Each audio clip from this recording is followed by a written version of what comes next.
Hello दोस्तों, एक बार फिर से आप सभी का स्वागत है आपके अपने चैनल मनोराज एपेटाइजिंग रेसिपीज़ में। आज की हमारी रेसिपी है flax seed, roasted flax seed.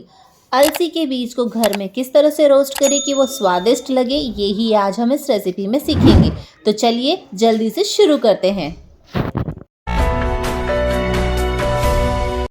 यहाँ मैं लगभग 200 ग्राम अलसी के बीज को रोस्ट करने वाली हूँ। उसके लिए मैंने यहाँ पे पहले फ्लैक्स सीड्स यानी कि अलसी के बीजों को एक प्लेट में ले लिया है और उसे अच्छी तरह से बीन कर साफ़ कर लिया है। ये देखिए दोस्तों, ये चिकने चिकने जो अलसी के बीज है, इनमें कई सारे गुण हैं जिसके बारे में आप सब जानते ही हैं। इनमें कई बीमारियों से लड़ने के साथ साथ स्किन को खूबसूरत बनाने, बालों को खूबसूरत बनाने जैसे कई सारी प्रॉपर्टीज़ है। तो चलिए इसकी ऐसी रेसिपी बनाते हैं जो आसानी से हम खा सकें। तो उसके लिए मैंने यहाँ पे लिया है एक नींबू और उसके रस को अच्छी तरह से मैं अलग कर लेती हूँ। नींबू का रस हमारे अलसी के बीजों को तो चटपटा बनाता ही है, साथ में हमारा डाइजेशन भी अच्छा करेगा। इसलिए यहाँ पे मैंने एक पूरा नींबू का रस लिया है।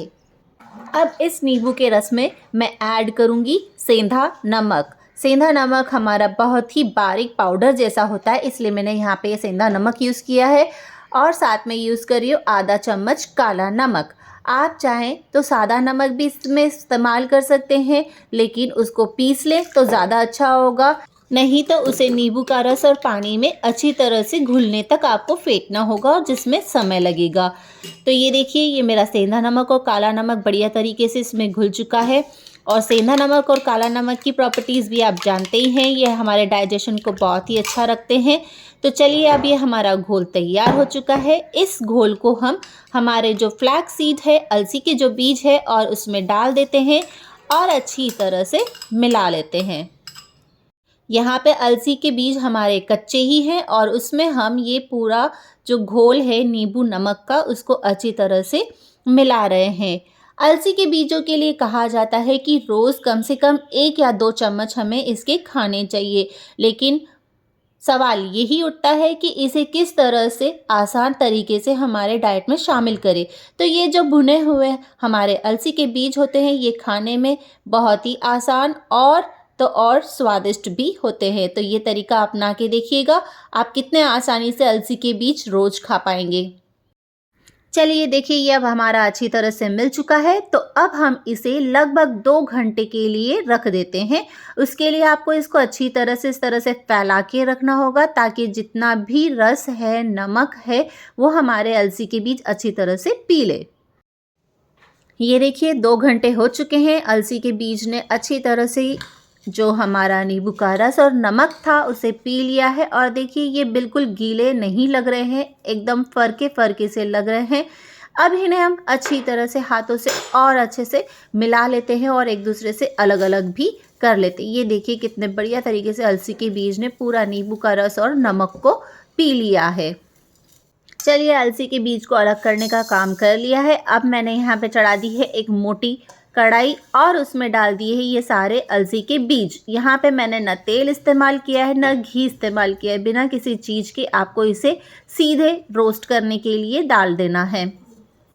अब हम इन्हें बढ़िया तरीके से सेक लेते हैं, जैसा कि हम तिल, मूंगफली, रवा वगैरह सेकते हैं, ठीक उसी तरह से इसे चला चला करके खोचे से हिलाते हुए ही आपको सेकना होगा। ध्यान रखिएगा ये नीचे जले ना। थोड़ा समय इन अलसी के बीज को सूखने में लगेगा, फिर बाद में आपके जो अलसी के बीज है वो चट चट करके आवाज़ करने लगेंगे। तब समझिएगा कि आपकी अलसी अच्छी तरह से सिक रही है। ये जो आवाज़ आप सुन रहे हैं, यही है कि आपकी अलसी अच्छी तरह से रोस्ट हो रही है। तो इसे अच्छी तरह से रोस्ट कर लीजिएगा। अच्छी तरह से रोस्ट होंगी तभी ये क्रिस्पी लगेगी और खाने में भी बहुत स्वादिष्ट लगेंगी। ये देखिए, ये अलसी बढ़िया तरीके से रोस्ट हो चुकी है। अब मैं इसे एक प्लेट में निकाल लेती हूँ। इसे इस प्लेट में निकालने के बाद मैं इसे फैला करके थोड़ी देर के लिए ठंडा होने के लिए रख देती हूँ। फिर बाद में इसे एयर टाइट कंटेनर में बंद करके रख लेती हूँ। एक बार रोस्ट करके रखने पर ये अलसी हमारी कई दिनों तक चलेगी। 1 डेढ़ 2 महीने तक आराम से आप इसको रख सकते हैं। जब भी आप खाना खा लिए हैं, आपको कुछ खाने का मन कर रहा है, तो ज़रा सा आपने इसमें से अलसी का बीज लिया और खा लिया। आपके मुंह का स्वाद तो बदलेगा ही, साथ में आपको हेल्थ बेनिफिट्स भी होगा। तो चलिए दोस्तों, इस वीडियो को मैं यहीं पे करती हूँ ख़त्म। आपको ये कैसी लगी है मुझे ज़रूर बताइएगा और अगले वीडियो में फिर से मुझसे मिलिएगा। तब तक के लिए अलविदा, टाटा, बाय बाय।